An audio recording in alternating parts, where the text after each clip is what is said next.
आप सबका वेलकम है इंस्पेक्ट डेली में। आज है 21 जून और आज के डेली करंट अफेयर हम चालू करते हैं। ये वीडियो थोड़ी लेट हो गई तो उसके लिए मैं माफी चाहता हूँ। तो स्टार्ट करते हैं। वर्ल्ड रिफ्यूजी डे ये मनाया गया 20 जून को और इस बार इसका थीम था together we heal learn and shine. Together we heal learn and shine, याद करिए ये बहुत इंपॉर्टेंट है वर्ल्ड रिफ्यूजी डे, ठीक है, क्योंकि पूरा वर्ल्ड कंसर्न है रिफ्यूजीज को लेकर। इंटरनेशनल डे ऑफ योगा ये 21 जून को मनाया गया। इस बार इसका थीम था yoga for wellness, yoga for wellness, ठीक है। और ये 2014 को इसका रेजोल्यूशन पास हुआ था और 2015 से हम मनाने लगे थे। वर्ल्ड म्यूजिक डे ये 21 जून को मनाया गया और international day of celebration of solstice ये मनाया गया 21 जून को, ठीक है। याद रखिएगा सोलिस्टिक मतलब ये कि जो सन है वो या तो हाईएस्ट पॉइंट पे है या लोएस्ट पॉइंट पे है, इसको सोलिस्टिक बोला जाता है। और साल में 2 बार सोलिस्टिक होता है। एक होता है समर सोलिस्टिक, ठीक है, जो कि था 21 जून को। एक होता है विंटर सोलिस्टिक जो होता है आपका 21 दिसंबर को, ठीक है। अब ये होता है कि जैसे कल के दिन अगर हम बोले तो ये लॉन्गेस्ट दिन था, मतलब दिन सबसे लंबा था और जो रात थी वो छोटी थी, ठीक है। इसका अपोजिट होगा विंटर सोलिस्टिक में कि दिन सबसे छोटा होगा और उस दिन रात सबसे ज्यादा लंबी होगी, ठीक है। तो याद करिएगा आप, 21 दिसंबर की बात हुई है वो विंटर सोलिस्टिक। गुरु प्रसाद मोहपात्रा इनकी रिसेंटली डेथ हो गई है। तो ये कौन से डिपार्टमेंट में सेक्रेटरी थे? तो ये थे option A, department of industry and internal trade, department of industry and internal trade, DPIIT।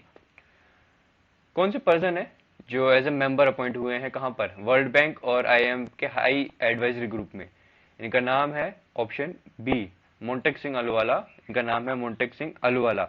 और याद रखिएगा ये जो थे पर्सन और ये फॉर्मर वो थे वाइस चेयरमैन थे किसके? प्लानिंग कमीशन के। वाइस चेयरमैन नहीं, डिप्यूटी चेयरमैन थे प्लानिंग कमीशन। प्लानिंग कमीशन वही जो अब नीति आयोग जिसको बोला जाता है, ठीक है। उसका नाम, प्लानिंग कमीशन का नाम चेंज होकर नीति आयोग हो गया था जब से बीजेपी गवर्नमेंट आई थी, ठीक है। तो आप याद रखिएगा इनको, मोंटेक सिंह अहलूवालिया।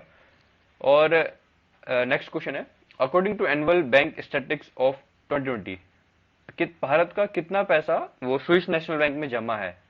कितना पैसा नहीं, भारत का रैंक क्या है उसमें, ठीक है। तो भारत की रैंक है, भारत की रैंक 51 है, 51st रैंक है। और पैसा कितना जमा है भारत में?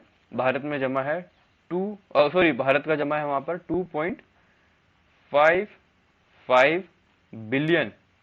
बिलियन क्या? बिलियन स्विस फ्रांस, ठीक है, याद रखिएगा। स्विस जो क्योंकि स्विट्जरलैंड की करेंसी क्या है, उसकी करेंसी है स्विस फ्रांस। तो स्विस फ्रांस जमा है। और अगर हम इंडियन रुपीस में देखें तो कम से कम ये होगा आपका 20,706 करोड़। 20,706 करोड़ रुपए इंडिया का जमा है कहां पर? स्विट्जरलैंड में, ठीक है। टॉप पर कौन है? टॉप पर है यूके। यूके का पैसा सबसे ज्यादा जमा है, उसके बाद यूएसए का, ठीक है, याद रखिएगा। टॉप पर यूएसए है और इंडिया की रैंक है 51st। और इंडिया का कितना पैसा? 2.55 बिलियन स्विस फ्रांस और इंडिया रुपीज में 20,706। इस बुक के ऑथर कौन है? बुक का नाम है the nutmeg curse. The nutmeg curse इस बुक लिखी है अमिताभ घोष ने। ये बुक लिखी है अमिताभ घोष ने। इब्राहिम रईसी, इब्राहिम रईसी, ये इन्होंने कौन से कंट्री का प्रेसिडेंशियल इलेक्शन जीत गए हैं? इन्होंने जीता है ईरान का।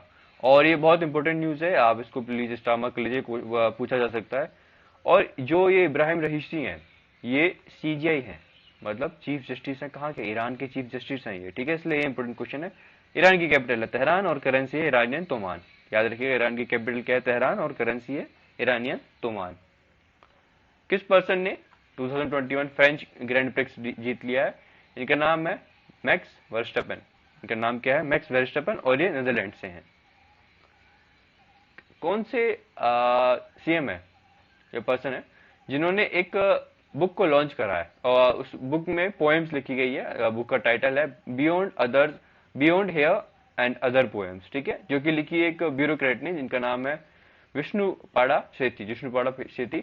तो ये नवीन पटनायक ने करी है। ये कहाँ के CM है? ये उड़ीसा के CM है, याद रखिएगा, ठीक है।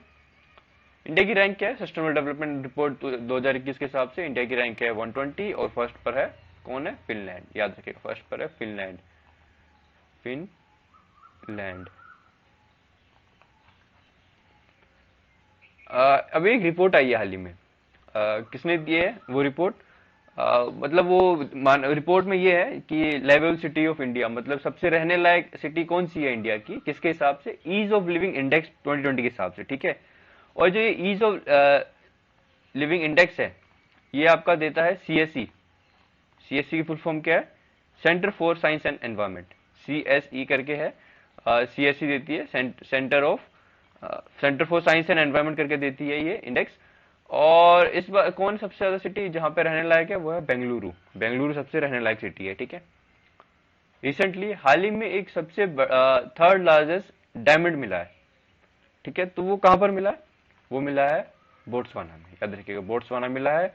और बोट्सवाना की कैपिटल है गबोर्ने, याद रखिएगा बोट्सवाना की कैपिटल क्या है, गबोर्ने की कैपिटल है।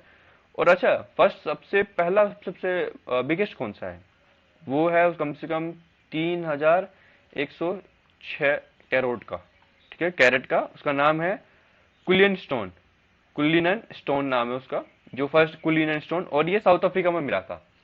और जो सेकंड है वो है, जो सेकंड है वो उसमें कम से कम 1109 कैरेट का था वो, ठीक है।